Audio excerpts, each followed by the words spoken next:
Welcome to NBC Connect Live. I'm John Fazio with NBC Basketball Camps. Thank you for joining us. I'm excited to introduce to you our special guest for today. Kerie DePell is not only a great person and a great friend, but she has an impressive basketball resume as well. Let me tell you just a little bit about her. She played at Seattle Pacific University for 4 years, and after that, then headed overseas and played professionally in both Australia and Macedonia.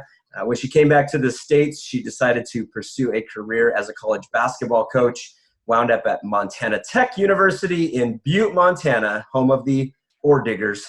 And after 2 years as an assistant, became the head coach, spent 6 seasons as the head coach there at Montana Tech before slowing things down a bit and starting a family. Now she is back in the Spokane area. Kerie has also been involved with NBC camps on and on for about the last 17 years. And thank you for being with us today and being willing to share some of your wisdom throughout your basketball career. We're excited to have you here. Yeah, thanks for having me. And I know I gave a little summary about your basketball career, but could you go into it a little bit more depth about some of your more notable experiences and what you learned from those? Yeah, sure. So, like a lot of kids, I started in elementary school and started to try to get on travel teams and AU teams and kind of work my way up that way competitively. And then I went to high school in Mount Vernon over on the west side. I was born and raised over there, so it holds a special place in my heart. But Mount Vernon was a great experience for me. That wooden bench gym, if anybody's been there, it's just very historical and awesome. And then from there, I went to SPU, and like John said, I played there for 4 years. That is NCAA Division II school, and we were actually my senior year, we got to be ranked #1 in the country, which was amazing and definitely a goal that we had previously, for the years before that. So that was a great experience. I loved every minute of my time there at SPU. I had great coaches, and so I learned a lot from them. One of my head coach there, Gordy Presnell, is now at Boise State, and so he's certainly going to go in the Hall of Fame there, which is amazing. And then my assistant coach there, talk about a stacked coaching staff. My assistant coach there, Lynn Roberts, is now the head coach at University of Utah women, and she's killing it there too. So I was very blessed to have great coaching in college, which I think probably, I didn't know at the time, but probably inspired me to go on to my coaching career after I was done playing. After SPU, I went overseas and played 1 season in Perth, Australia, for the WNBL, it's called. That was the National League, and so I got to travel throughout the whole country. There was only 8 teams. Australia's sparsely populated, so there's only a few major cities, but that was also a great experience. I learned a lot. I was over there by myself, so I had to negotiate my own contract and just, make sure that I was holding up my end of the bargain and doing a good job to keep my contract going. So, but that was a great experience. And then I went to Macedonia, which is right next to Greece. I went there just for a short period of time, a few weeks, and got a great looking contract. My agent really killed it on the deal, but I got over there and then the team went bankrupt. So I had to, and so it was a total bummer. And so I had to, they sent me home. And at that point, I kind of was thinking I might be done playing. It's just kind of a thing when you get older and start to get serious with my then boyfriend, Bill. And so just thinking about settling down a little bit. So I decided to stop playing at that point. And then, as John said too, then I went into coaching. So that was kind of the next step of my basketball career. Now, you spent 6 seasons as the head women's coach at Montana Tech. What were some of the key lessons you learned as being in charge of a program like that? Yeah, it was a lot right at first. So Brian Holsinger, who's actually an NBC alum also, hired me out there. And so I got to learn from him for 2 years when he was the head coach. I was the assistant coach. And then that transition between being the assistant coach and becoming the head coach was a little rough. It was a lot of steep learning curve for me. And even though I knew basketball and I had been around a college program for a couple years at that point, it's still a different pair of shoes to be in, and people look at you differently. And the players, I didn't realize this, but the players kind of looked at me differently overnight from when I was the assistant coach into being the head coach. So I was only 26 when I became the head coach, so I was a little green still, and had a lot to learn. So I would say definitely maturity was up there. I had to mature very quickly and just be the good anchor of a college program that, you know, a more experienced head coach would be. But there was a lot of situational you know, things that I had to go through with those players in that first couple years. In fact, the first year I had 11 players going into the season. I'll never forget this. I had 11 players. I had throughout the season, we just, like I said, there was bumps along the road, and I was definitely a part of that learning curve. But I had 3 players quit, and then 2 players get season-ending injuries. And so I had to finish the last couple months of the season with 6 players on a college circuit, which is pretty tough on their bodies and things. I remember one of the girls that was my point guard during a game up in Great Falls, she came over to me on the sideline and was like, "Coach, I'm gassed. I need out." And I was like, "Becky, I can't take you out. We got nobody. Look at the bench." And so there was, oh man, it was just it was a memorable time, but definitely a little bit of a hard time. So had to learn kind of just how to be a rock and be an anchor and treat the players, you know, where they were, and according to their personality. I kind of adapted my leadership styles to how they were, you know, best learned and best communicated. So that was a lot of it. Just the communication styles, I guess, is what I learned. I bet you were tempted to suit up a couple times. Oh, totally. I had to in practice. Yeah, I bet. 6 players. I had to hire a bunch of boys to come in and play against us, and it was a little rough. But I will never forget that first year. It molded me in a lot of ways, and really taught me a lot. It's neat. Now you're helping coach at the high school level. I know you've coached some AAU.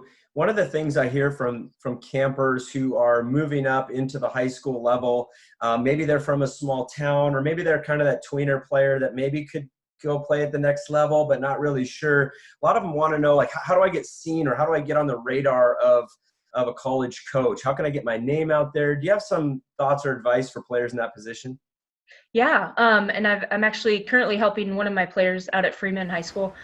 She really wants to play college. She's going into her senior year right now, so this is the big summer between junior and senior year.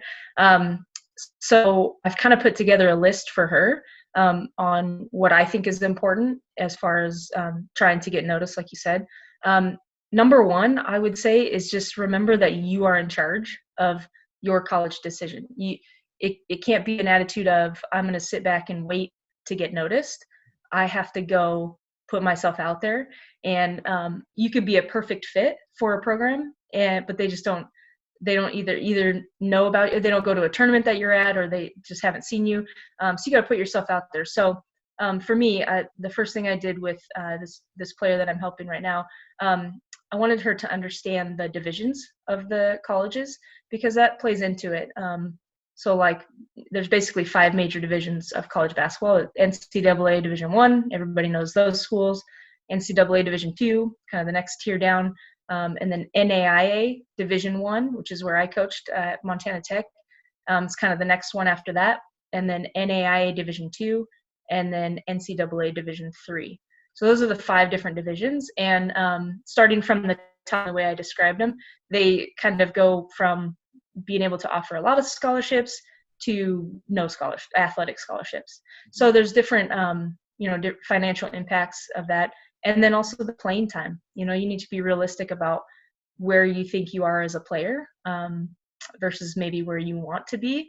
And so I would suggest any player to go to somebody that they trust and that knows basketball and has that knowledge, and ask them, hey, realistically, where do you see me in that, in those 5 levels of college divisions? Where do you see me?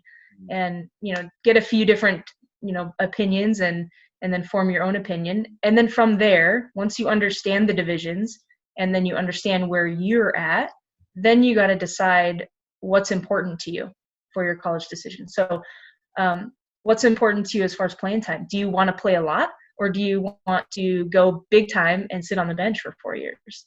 That was for me, I could have done one of two things coming out of high school. University of Washington, I could have walked on there and sat on the bench and probably not played very much. But it would be D1 and it would be cool. But for me, I wanted to be on the court. So I chose SPU, which is Division II, and was able to start for 4 years and just had an amazing time on the court, which is what I wanted. So just think about that, what you want personally and what will make you happy and what will make your college experience good. And then I would say, you got to write a list of what's important to you. What degree are you looking at? That's really important. I had a lot of players that would approach me at Montana Tech, but as soon as I asked them what degree they're interested in, it was elementary education or something like that, but we didn't have, then, clearly it's not a good fit. So why waste both of our time, pursuing that? So degree is important. Finances are obviously important, scholarship or, the need there, and then the playing time. And then from there, you reach out to the make a short list of the schools after you've considered all those factors, make a short list, and then start reaching out to those coaches. And don't get discouraged. Coaches are very busy and notoriously not very good about returning emails. So I know I was when I was coaching. And so don't get discouraged. Reach out once. If you don't hear back, reach out again, 2 or 3 times, and just continue to put yourself out there until you get a response. And then from there, you can start chatting with the coach and see if it's a good fit or not. Yeah, I know for me, when I think back to playing days versus where I am now, my perspective about the game and about my attitude towards the game has changed quite a bit. Have you experienced that, and in what ways? Yeah, totally. I remember during those first couple of years of coaching, I remember Brian taught me a lot about, that transition from being a player to a coach. The number one thing is you got to look off the ball. Like as a player, you're looking at the ball all the time because that's what's important on the court. But as a coach, you got to see all 5 positions all at the same time, which is why it's hard.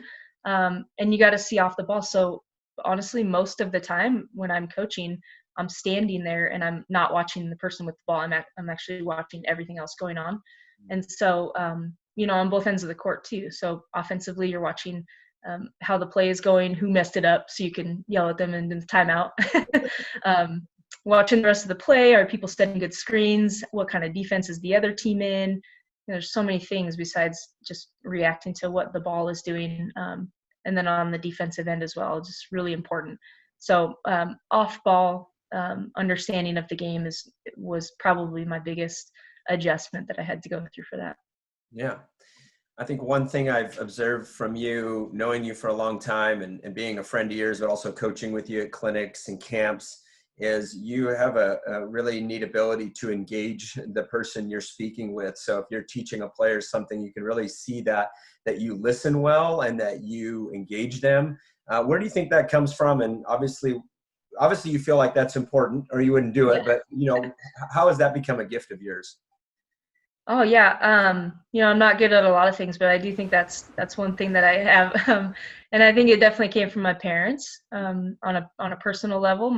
Both my mom and my dad are great listeners. They're slow to speak and fast to listen. And that's just a thing that I grew up with, I guess. So it is natural for me, but also Gordy Presnell, who was my college coach, was that way as well. And so when he was a good listener, and when he spoke, it was important and it was to you and it was exactly what needed to be said. So I'm not somebody that just, speaks and throws out a bunch of words and doesn't think about them. So I just think it's important when you're coaching a player to eye contact and, meet them where they are. If they're really struggling, then why would you kick them while they're down? You got to be positive and encouraging and tell them in a way that's, hey, you can do it. Just do it this way. Or if they're somebody that wants a little kick in the pants, then just, give it to them and teach them that way. So I don't know, just understanding your audience, I think, is really important. Understanding the problem and then just addressing it after that. You've gone from coaching college athletes now to 4th grade boys in some sense, right? So you coach your son's team. For those out there, those parents that coach their own kids, what advice would you give them, whether they're coaching their actual team or even working out with them in the backyard? I just know sometimes that dynamic can be strange to deal with. So what advice would you have for parents coaching their own kids? Yeah, it's super hard.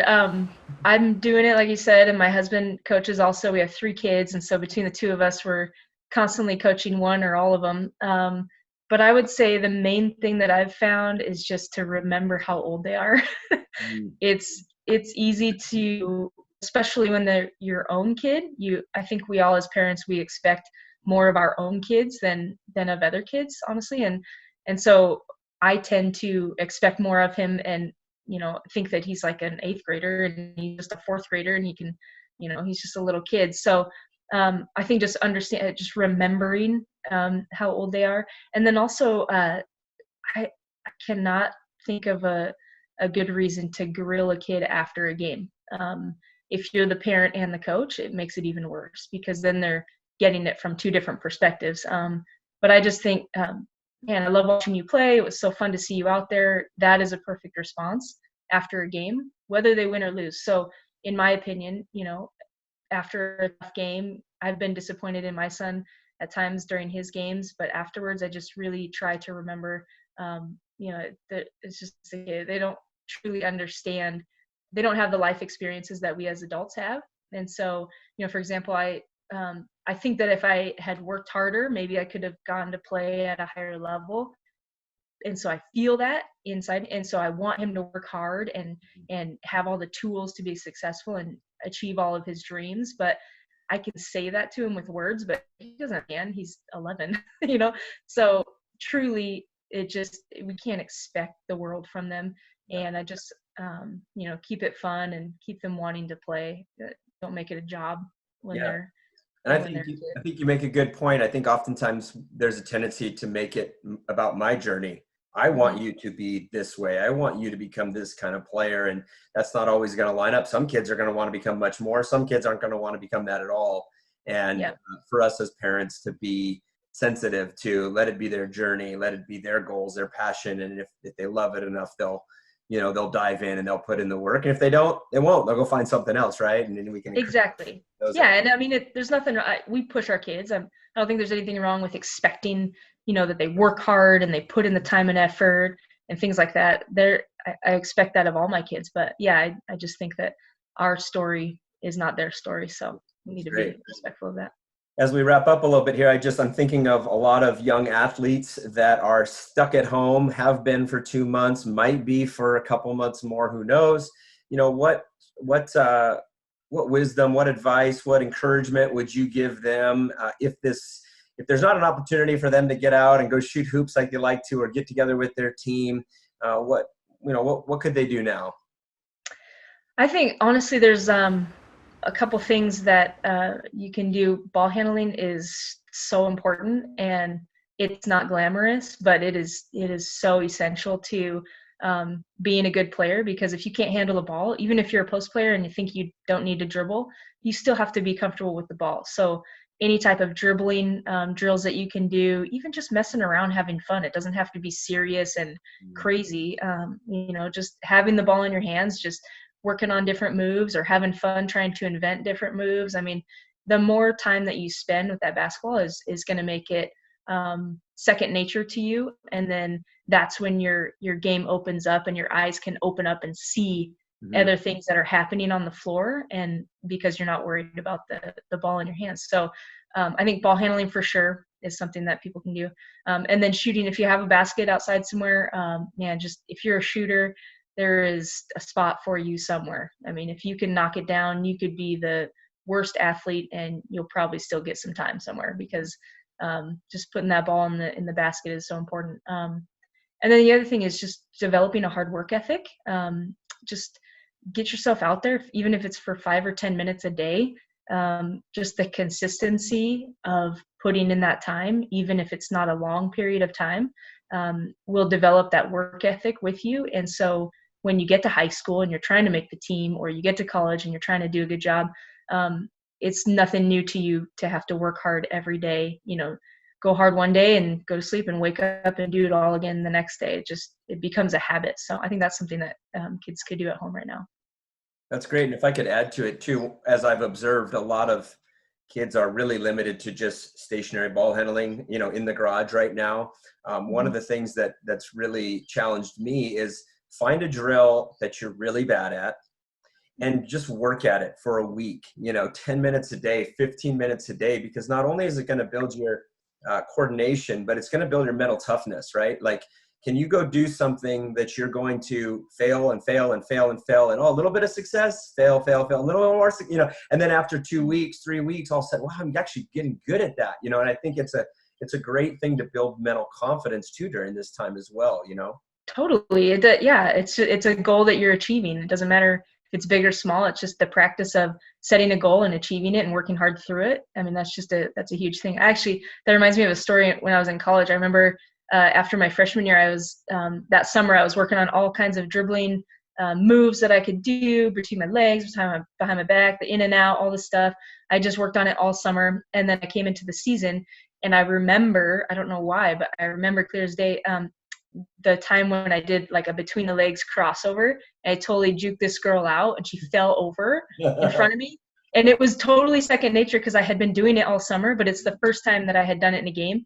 And I was so like shocked by myself. I just did it without thinking of it, and it was awesome. And then I totally airballed the jumper afterwards.